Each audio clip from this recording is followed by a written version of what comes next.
Welcome to the New Thinking for a New World podcast, where we explore the most pressing issues that are challenging and changing our societies. We are looking for new thinking and new solutions, wherever we can find them. Listen as host Alan Stoga, the Tilburg Foundation's chairman, challenges his guests for analysis, ideas, and actions. Together we can help make our world at least a little bit better. The future of global democracy is startlingly uncertain. The Economist recently concluded that nearly 70% of countries exhibited signs of democratic decline last year, while Freedom House's newest report finds a decline in global freedom for the 15th consecutive year. Moreover, despite lots of individual exceptions, there is a growing body of evidence that globally, youth satisfaction with democracy is declining, not only in absolute terms, but relative to how older generations felt at the same stages in their lives. Today's conversation is part of Tilburg's exploration of the future of democracy. Is Churchill still right that democracy is the worst form of government except for everything else? My guests today are Cristobal Marin Rojas, who comes from Bogota, Colombia, and Julian Richard, who is French, American, and Austrian, and I suspect some other things as well, but we'll leave it there. Both are students at the Paris School for International Affairs at Sciences Po. Welcome to this conversation. Thanks for having me on. Thank you. Hello, thank you. So, Cristobal, what do you think about Churchill? Right, wrong, or indifferent? Is democracy still the best form, or do we need to rethink things? I think in general, when we talk about democracy, we're referring to a very broad term. We can talk about many different forms of democracy. So I do believe democracy may be the only or the best form of government, but it is also important to talk more in substance about what kind of democracy we are talking about and what do we mean when we talk about democracy. We're going to do that over the course of the next few minutes, but I yesterday spent half of my day thinking and worrying about democracy in Colombia, where there have been people in the streets for the last week, where ministers are resigning, where cars are being burned. Clearly, there's a lot of unhappiness in many countries. You're from Colombia. Is democracy working well in Colombia today? Yeah, this conversation couldn't have come in a better timing because, as you said, Colombia is in the middle of a political crisis right now. Around these days, starting the 28th of April, thousands of people have come out to the streets, starting to protest against a specific tax reform proposed by the government that is supposed to hurt mainly the middle class to try to deal with the debt that the government has acquired amid the pandemic. But it has expanded to a general feeling of alienation, disregard, and underrepresentation. It has also left already 18 confirmed murders of protesters by the hands of the police. This is 18 people in 6 days. So yeah, I think it's a great moment to talk about social contracts and politicians' response from citizens' demands. So I would not say democracy does not work in Colombia, but it is true that democracy is very fragile right now. Julian, let's pick up that thread of the pandemic and its impact on democracy and democracy's ability to deliver on the social contract. How are you thinking about that from your perspective as a European? I think when we're talking about democracy and the backslide of democracy or the relative decline of democracy, I think that there are reasons for concern, but we don't need to dramatize the situation. You're right to say is that there is a lot of the time we hear this question of the social contract and what is happening to this social contract. I understand a social contract in a democracy revolving around the welfare state. And when we're talking about the welfare state, especially in Europe, where I grew up and where I can kind of give you my insight, is that since the 70s, and I'm using also inspired by Ivan Krastev's great book After Europe, where he talks about this welfare state being in decline since the 70s. There are 3 points. And if you go from the first one, it's the way that states have been increasing their debt. And when they're increasing their debt, the redistribution, which is part of the welfare system and a key cornerstone of democracy, is not as redistributive anymore. And at the same time, what happened since the 70s is that with globalization, you've had market competition going across the world. And so countries are competing against each other. And so while they're competing against each other, governments need to deregulate. And so as you deregulate, you're making the rich richer and the poor poorer. And that for democracy is a worrying trend. And then the third one, and here I speak in particular with the countries in Europe, and most notably in Central and Eastern Europe, is the question of identity.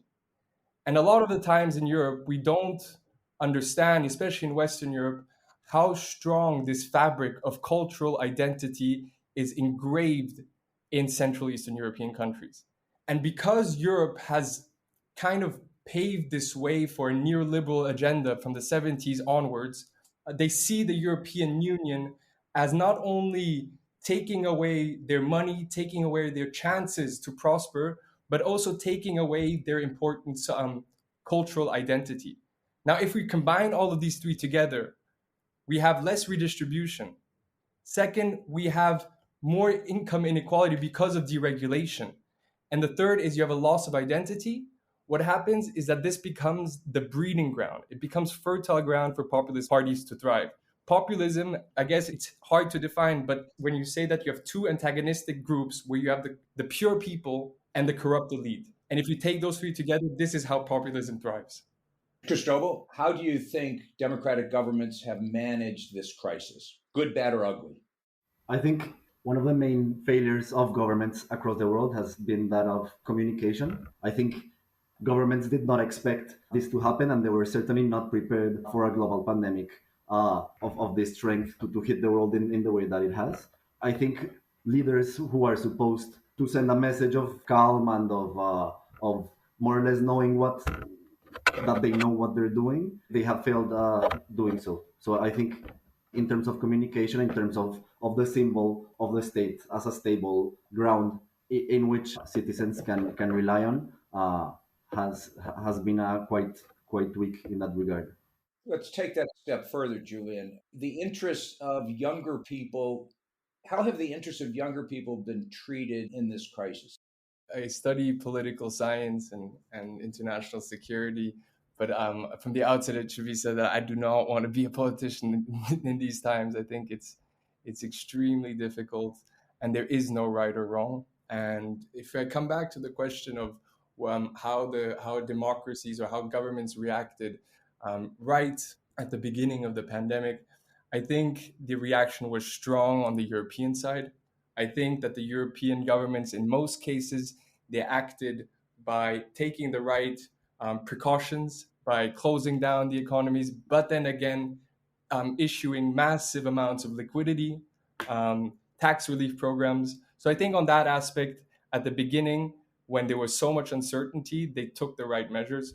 Now, of course, when you're talking about how are we young generations, how are we doing, and maybe it's different for the younger generation than for the older generation, in the end, 365 days are 365 days for everybody, regardless of how old you are. So it is a long time, and we've all gone through difficult periods. I think for the young generation, what is difficult is that we're living through a lot of pressure when it comes to work ethics, when it comes to how much is expected from you. And there, from the government's side, not a lot has been talked about. What is this doing to our psyche? How much is this affecting us? How is this going to affect us in the long term? What are the prospects for us in terms of job opportunities? So I think, to sum it up, there is, as I said, there is no right or wrong answer. But if there could be a little more space, and I'm a big fan of spaces, because spaces give you opinions, and opinions are diverse, and this is how you can start discussing. And I think that there's not enough space for dialogue in the field of the psyche, young or old. I think that there a lot of work needs to be done. And I think the repercussions will be felt in the long term for sure. You started that with something that I find absolutely fascinating. You said you wouldn't want to be a politician. And it's going to be a question of both of you guys. It seems to me that if we're dissatisfied with the way things are going, we may need different kinds of leaders. Do you see people your peers willing to go into politics, interested in going into politics, interested in trying to change how decisions are made, and indeed what kind of decisions are being made, or more and more people saying, no, that's the last thing I want to do? If I'll just take this question, when I say that I don't want to be a politician or I don't want to go into politics, it's really just because I don't want to be in politics at this period of time. That said, I don't speak for a lot of my friends or even for myself. The future is open to lots of opportunities, but I do still agree with you that there is in the future. We young people were often told that we're idealists, and I pride myself to consider myself an idealist in the sense that I have hope for the future in terms of the change in politics.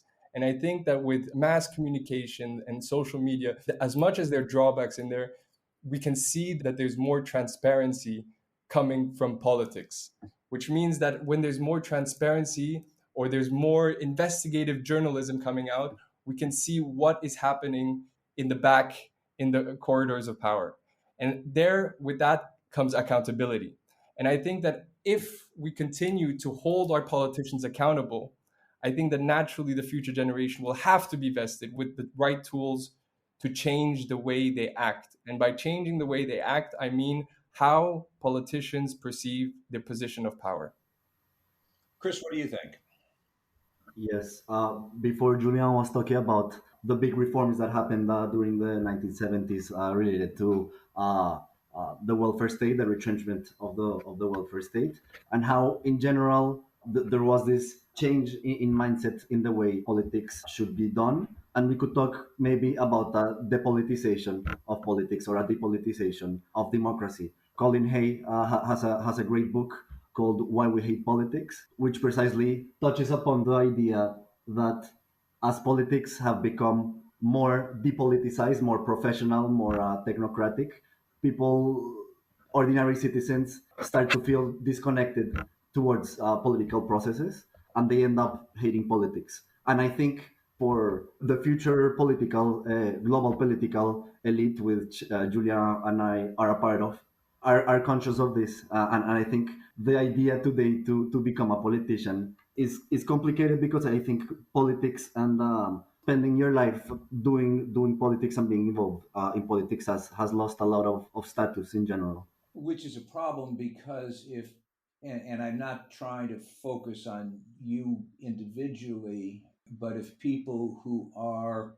as interested as you and your colleagues at Sciences Po are in politics and policy, in good outcomes, driving the next generation of leadership, the question becomes who will.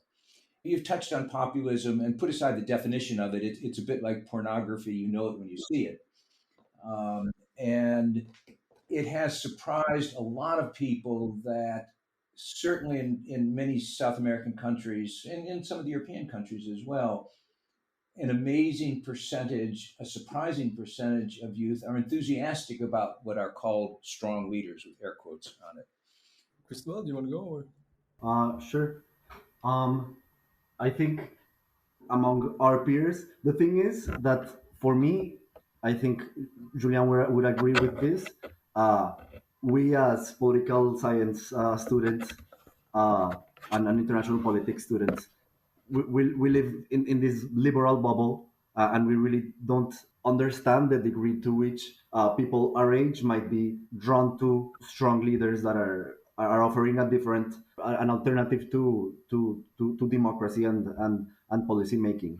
Although it is also important to try and understand why are people our age drawn to these kinds of leaders. And as I was saying before, I think right now these leaders are the only representatives of repoliticizing the democratic process. As I see it, global governance in general has tried to depoliticize itself, and these leaders offer discourse rhetoric as in the 20th century the politicians used to do. So I think that's also an important thing to take into account.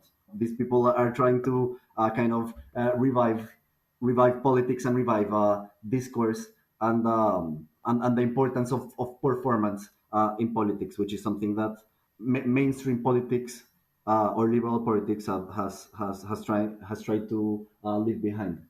That's absolutely fascinating because what you're really saying is that places like Brussels and Washington tend to be technocracies, tend to be run by technocrats, whereas populists and perhaps people want flesh and blood democracy, want people that are communicating at a more human level and a less technocratic level. Does that make sense to you, Julian? Yeah, it does make sense. But when you're asking the question of, do I know people who are maybe interested or tantalized into going into politics and who prefer these simple solutions to more complex answers? My answer would be, this is what politics is about, and I would revert you to, like, read George Orwell, who spoke meticulously or wrote meticulously about semantics and politics being semantics overload. So I think that this is what politics is about. It's about trying to gain attention from the wider public by precisely connecting yourselves with them. And you can only connect yourselves with them if you don't use technocratic or technical political jargon. Like, it's not possible. So I think that there is a certain degree of normality when we're talking about politics being simple solutions to more complex problems. But what is dangerous with populism, in my opinion, as you said, it's very difficult to define it. But if you would assume that, for example, in this Central and Eastern European countries, the Visegrad Four are populist, what the problem with populism there is that they're going vehemently against institutional political process, and they're going against that not only when they speak about it, but also when they operate inside of politics. So let me give you an example. When the 2015 migration crisis unfolded, and the European Union was saying that there are a lot of migrants coming into Greece and Italy, and Italy and Greece needed to alleviate the pressure because it was getting too much administratively as well as politically. And by the way, their Italy was also governed by a populist party, and they wanted a European solution. The populists in Central and Eastern Europe said, no, we're not going to go for a relocation scheme. We're not going to go for a quota system. And what happened then? They signed the EU Turkey statement, which might have decreased the number of migration, but it didn't solve their role in foreign policy terms because the Turkey used them as hostage. So this is where I think populism is dangerous. You can speak about being for the people as much as you want, and I think you can find this on both sides of the aisle. But if you do actually commit yourself to deinstitutionalizing the political process, in particular when you're talking in the European context, then this is when it becomes dangerous. And like, my last point is, when we're talking about Brussels being technocratic, I agree that there is a PR difficulty in trying to portray the European Parliament, the Commission, as being less technical and more connected to the people. But in the end, without this technical or without this technocratic side to it, the European Union would not be the EU it is at the moment. A world under stress needs leaders in every discipline and in every country. Leaders whose work is innovative, courageous, rooted in universal values, and global in approach or implication. If you know someone like that, in your company, in your university, in your community, anywhere, please nominate that person for the Talberg SNF Aliassane Global Leadership Prize. Go to talbergprize.org.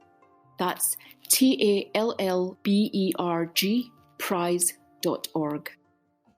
One of the things that bothers me is that there seems to be unfairly low expectations of how young people perform in democracies. An American case in point is that there's widespread celebration that 50%, a little more than 50% of people, voters between 18 and 24, actually voted in the last presidential election. And that this was 10 points better than ever before. The stunning thing, of course, is that 2/3 of eligible voters voted. So the turnout was, again, way lower than the rest of the population. But we look at the half full glass rather than the half empty glass. And you saw it in Brexit when young people didn't vote in Brexit, which is a major reason why Brexit, in fact, passed. And that story is repeated over and over and over again in countries, even where voting is mandatory. So the question becomes very simple: why don't kids vote? Chris? Yeah, I think this comes back to what we've been discussing. I think people and young people in particular feel that politics do not work for them or do not work in their best interest. If we go again to technocratic governance, I don't think this is only a communication problem. I think this is also about the way politics are done and the specific public policies that are set in place that of course, have created massive inequalities in the 21st century. It has also left people to feel alienated from their own communities. And I think our generation has been raised in a way in which individualism reigns over the idea of community. And I think in that sense, young people today are feel less interested about politics and about changing communities, the world, the realities. First, because yeah, again, they feel alienated from their communities. But second, because I think young people see politics as this spider web of bureaucracy, and I think it's really hard to imagine changing things when politics get so complex. So I think going again to populist leaders offer a simpler way of understanding politics and understanding how solutions can be achieved. Yeah.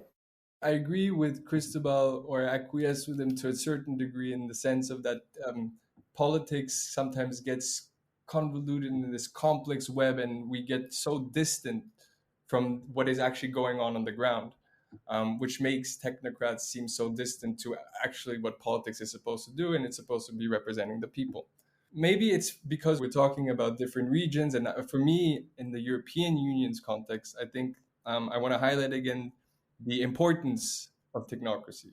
And if I'm looking right now, if we're talking about the coronavirus and the relief program, for example, and how the European Union just issued 750 billion euros, that is going to be spread out to different member states in terms of grants and loans. 750 billion euros. That is not little money. For the European Union to coordinate with the 27 different member states on how they're going to spend the money, whether it's going to be given towards green development, towards digitalization, towards the rule of law, you will need to have good governance. And in order to have good governance, you will need razor sharp monitoring and coordination. And this requires transparency, it requires foresight, it requires inclusion, and all of that cannot be done without a grand bureaucratic system. As much as we think that politics should be closer and closer to the people, so that it eventually trickles down to the people, bureaucracy must be part of the equation. So maybe it's because I'm talking about the European Union, and it's a lot more complicated because it's 27 different member states kind of fighting each other off and trying to get their own bits of the cake. But I think that we just maybe need to change the word of technocracy and change the way we perceive it. Because in the end, we actually need it. And here I'm talking about the European Union. Yes, I would agree with you, but I think we're talking about different things. When we talk about technocracy, of course, every state and every governance system needs a large and efficient bureaucracy to work. I think when I talk about technocracy is and technocratic governance, this idea and this communication strategy that there is only one way of getting things done. And that's what I mean about when I talk about technocracy. And we see often, for example, in the context of Europe, even in the period of reform, of austerity reforms after the economic crisis, uh, people were told that the only way out of the crisis, the only technocratic, technical way of getting out of the crisis was through austerity. So I think people do not feel that politics is an open space, but rather it is a very single space in which one possible decision can be made. And I think that hurts democracy a lot. And I think when populist leaders arrive offering a different alternative from this very authoritarian form of governance, which is technocracy is also a very authoritarian way of governance. Will people feel inspired and people feel that this is the only way things can be changed especially when technocracy is working against them in many senses. Thank you both for that. This is going to be a continuing conversation because I think the next chapter of this talk has to be, what can we do better? How should we change the forms of democracy? What should we do differently? How do we evolve democracy to leverage the technologies of the 21st century in ways that are more effective and produce better outcomes? So let me thank both of you for this conversation. There are no right answers. I suspect there are some wrong answers, but there are no right answers. So thank you very much, Julian. Thank you very much, Chris. Let's keep the conversation going. Thank you so much. Thank you. Thank you. Thank you for listening. Now it's your turn. Tell us what you think. You can find us on Facebook, Twitter, and Instagram, or you can subscribe to our newsletter at talbergprize.org. Thanks again, and most importantly, don't forget to nominate a leader whose work deserves to be recognised and imitated. This podcast brought to you through the generous support of SNF, the Stavros Niarchos Foundation.